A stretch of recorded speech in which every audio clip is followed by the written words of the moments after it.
반가워요. 고은소님들 선생님입니다. 우리 3월 학력평가 해설 강의가 되겠고요. 시험 본 우리 모든 고은소님들 진짜 고생 많으셨습니다.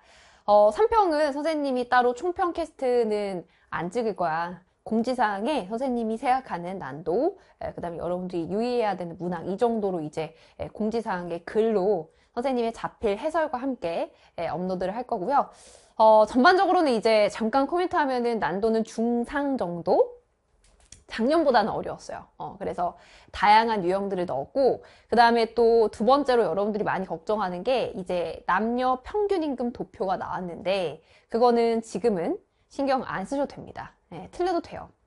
왜 그러냐면, 해당 유형이 선생님이 도표 강의나 개념에서도 쭉 말씀드렸듯이 그것은 23년도에 9월 모의평가 이후에 평가원 문항에서는 출제가 안 됐습니다. 그래서 23년도에 3월이나 5월, 7월, 10월 학력평가에는 그 유형이 계속 있었어요. 그런데 우리에게 훨씬 더 중요한 시험은 6월 모의평가, 9월 모의평가, 수능이죠. 근데 거기는 안 나왔어요.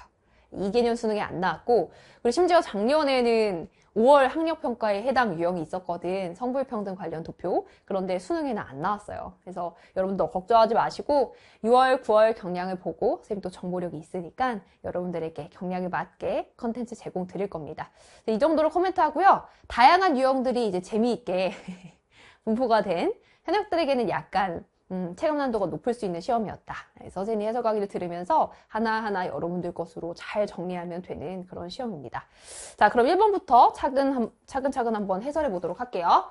자, 이런 문제는 아주 전형적이죠? 사문자연 특징 비교하는 유형입니다. 그래서 1번에 100% 하나 출제가 되는, 그래서 밑줄친 기억에서 리을과 같은 현상의 일반적 특징으로 옳은 것은 했고요. 아시겠지만 인간의 의지 의도가 개입된 인간의 상호작용의 결과, 사회 속에서 나타나는 현상은 사회문화현상, 그렇지 않으면 자연현상, 이렇게 풀어주시면 돼요. 자, 지구온난화에 대응하여 전 세계는 탄소 중립을 달성하기 위해 노력하는 건 인간의 의지도 개입됐죠. 사회문화현상입니다. 그러나 탄소 중립을 달성한 이후에도 당분간 기후변화가 이어질 것이라는 연구 결과가 나왔고, 지구온난화로 인해 바다가 흡수한 열 에너지가 방출되는 것은 인간의 의지 의도가 전혀 개입이 안 되어 있죠. 자연현상이고요.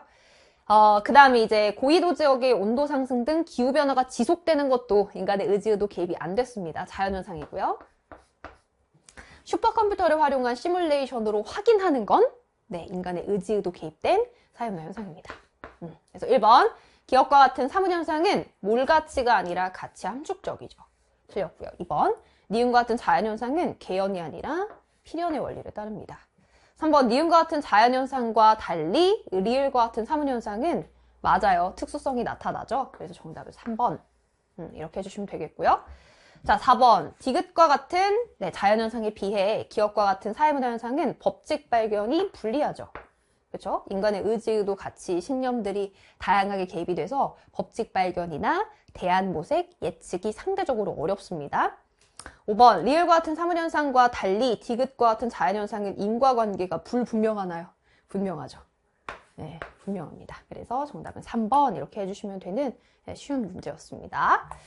자, 그 다음에 이제 2번이 연구방법론이 나왔어요. 그래서 이렇게 발문해 보시면 이 연구에 대한 설명으로 옳은 것은 이렇게 했죠. 그래서 이 문제는 양적 연구와 질적 연구의 특징을 비교 대조하는 우리 손실행 개념에서 팀 3에서 했던 그런 유형입니다. 그래서 옳은 것은 했습니다. 도박게임 중독에 중독된 고등학생 10명을 대상으로 심층적인 대화를 통해서 어쩌고저쩌고 의미를 파악하였다. 이거는 일단 자료 수집 방법으로 면접법을 쓴 거죠. 네. 그리고 도박게임을 하게 된 동기, 일상생활에서 도박게임이 가지는 의미, 이런 것들을 깊이 있게 파악하는 연구는 질적 연구가 되겠습니다. 그래서 면접법을 활용한 질적 연구다. 도박게임 중독이 교우관계에 미치는 영향을 파악하기 위해 고등학생 1000명을 대상으로 설문조사를 실시했대요. 질문지법을 쓴 거죠. 그리고 그 결과를 통계적으로 분석했다. 양적 데이터를 정리했다. 그래서 양적 연구를 진행을 했다는 걸 알 수가 있습니다.